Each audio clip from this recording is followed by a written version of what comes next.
Hi, my name is John Hudson. I've attended FBC for about the last 9 years. I attend the West Marietta Community Group on Wednesday nights.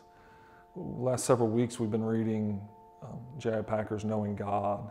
I've wanted to share specifically how chapter 10, God's wisdom in our believers, it has impacted my life.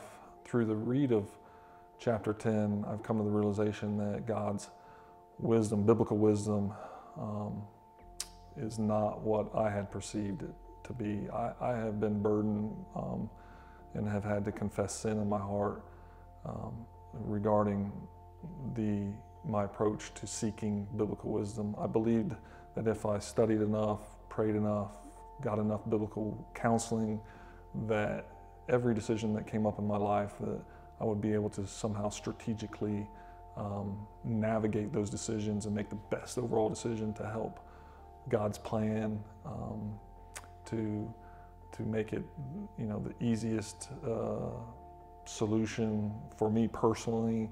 And there was some measure of selfishness in that desire to collect wisdom. Through seeing and reading and studying chapter 10 and what Scripture truly has to say about biblical wisdom, I confess to the Lord my sin and my selfishness in that pursuit. Now my understanding of biblical wisdom is that which a believer grows in their trust of God, grows in their understanding and belief in God's sovereignty, in their knowledge that God will work all things out for good, regardless of the believer's decisions or actions, that God's plan will not be thwarted. And so through that understanding, it has brought not only an opportunity to confess sin to the Lord, but also has released a great burden and weight from my life and from my walk. The ability to just rest in the understanding that God's plan will not be messed up by me.